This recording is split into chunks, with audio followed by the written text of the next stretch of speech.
Thank you for staying tuned to Niger Delta Today. Let's delve straight to the next conversation. Well, the month of June in Akwa Ibom has been set aside as Gender-Based Violence Awareness Month by the Office of the First Lady, Mrs. Helena Baraki, which focuses on preventing these occurrences, supporting survivors and empowering victims and vulnerable groups. Now, a lot of organizations are becoming more informed about the efforts of the Akwa Ibom state government in curbing this menace, as well as the negative effects of the practices in our society. The realization has made them step up in supportive capacities, and the job of eradication cannot and should not be left for government alone. Well, joining us on this particular issue is a community engagement specialist and president of a non-profit organization, Niger Bridge Initiative, interested in the themes for the fight against the GBV scourge.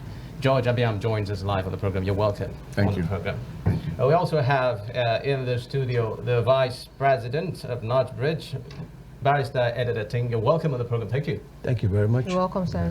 Now, we're hoping to manage the little time we have as effectively as possible. I'll start with you, the President.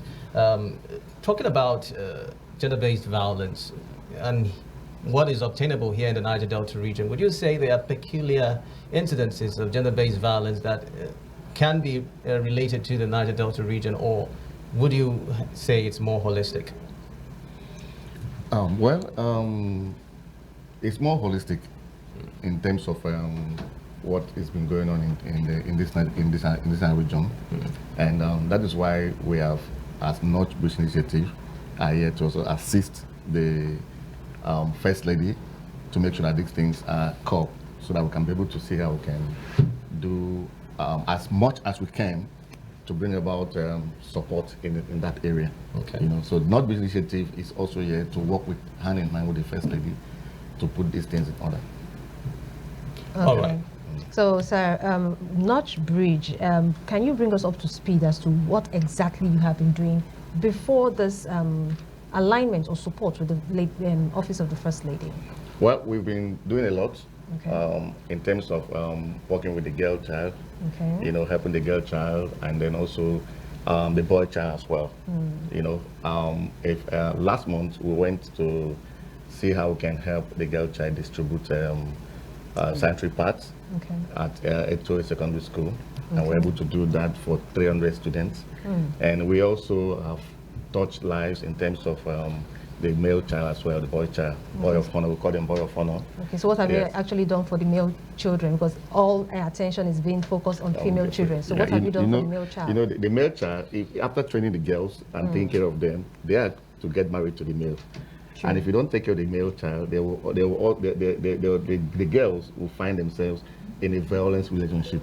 Okay. You know, so what we do is to make sure we get these young guys, All right. talk to them, yes, so that they will not be involved with all these relationships that will change their lives negatively in future, so it will not affect the girl child. Okay. Yes, so we're able to talk to them and then educate them on how to grow positively. All right, let me come to you, Barrister Ting. Talking about the Niger Delta region and the peculiarities, what's obtainable here, talking about traditional perceptions here, there's this notion when you talk about the tradition and how it affects the conversation, the topic of gender-based violence. Do you think there are ways, steps that can be taken towards ensuring that the issue of culture and gender-based violence meet in such a way that none does not conflict? There's no conflict of interest among the two. Yes, there had been a movement from the typical cultural basis to an advancement in terms of technology.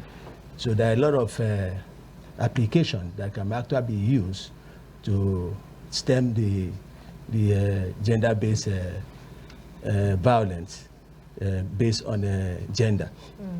And the fact that traditionally in those days, you see the parents being so conscious about their children, about the whereabouts of the children. They comply typically with the culture. But now we have moved from that. Now these days, the children at the age of 12 or so, they become independent. They seem to be departing from the culture entirely. Now facing a new technological trend. So what we have discovered now that with the application of the new trends now, I think the culture is gradually eroded off. Yeah.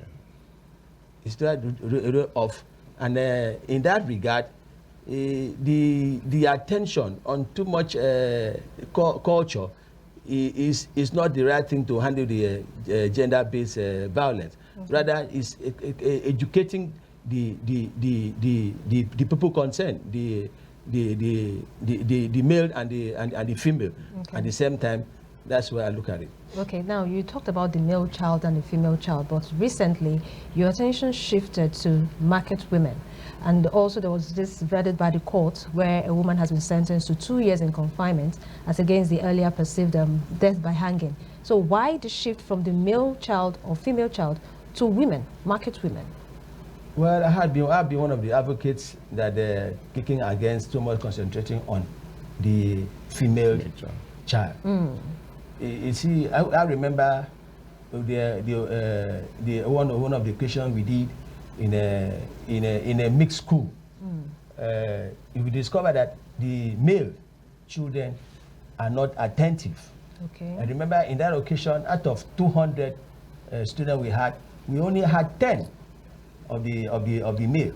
And when we asked the teacher concerned, they said the male do not want to learn. They're not concentrating. You know. When I say, look, the fault is from you teachers, because the basic things that are supposed to carry them together is not there. The basic application and the basic training is not there. That if you carry the two along, I think the two will go. And mark you, we are now in a very terrible situation. We have to concentrate on the women, just like what the president said. They will end up the female children will end up marrying touts. No, what I'm saying now is your last outreach was for market women. Why did shift in attention from the children to women who are adults? Well, we believe that the market women are more vulnerable and they're more active. Okay. And when we involve them, that automatically will involve other persons along. Yeah. That's what we look at. How do you mean, sir? Yeah, the market women. You see, women are the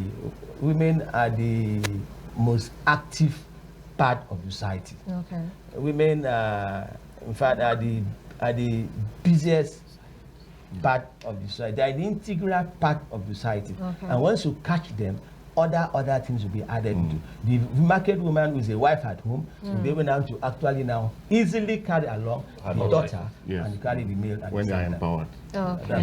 So what was your observation in the course of that outreach? What did you observe that this could be the challenge of these market women that makes them prone to gender-based violence? Well, our observation was that they were not able to trade very well because of financial constraint. Oh, okay. So our reason for being there was to make sure that we were able to empower them, so that they can be able to stand on their feet, and by so doing, they can cope this menace. Okay, so the empowerment is supposed to give them a voice to be able to... Yes, a voice to be able to speak to society, yes. All right. Well, I'm just going to put it to both of you. If you had 60 seconds each to have a talk with policymakers and community influencers about a shift that is necessary towards ensuring that the scourge of GBV is tackled effectively, what would that be in 60 seconds? Well, we'll make sure that we'll tell the people that we'll let them know that everybody should put his hands on decks and make sure that these things are move forward, so that the GBV will be able to have the voice of GBV will be amplified, to reach out to society more than what it is today. All right, Barrister Ting. It's just a matter of awareness. Just kind of from the roots. Go to the basics, create the awareness. When you create awareness, they all tune in. Thank God for the emergence of the AI. So once you just create that awareness, I think you're okay. Everybody keys in here. But we also have men in the marketplace. Do we also need to empower those men, or is just the women to make sure that the message of abstaining from gender-based violence is... Yeah, we'll start with women first. We'll now cross over to the men. No, we also reach out to men. Okay. They went for the empowerment. Okay. Men are also involved in what we are doing. So whatever we're doing, men are not left behind. Okay, so it's for both gender. So both gender, yes. Okay. All right, gentlemen, thank you very much for making our time to feature Niger Delta Today. I must thank you especially President, non-profit organization North Bridge Initiative, for coming on Niger Delta Today. Thank you. And to you also, Barrister Editor Ting, thank you very much for coming. Thank you very much. Vice President. It's a pleasure. Appreciate it. Thank you so much, sir.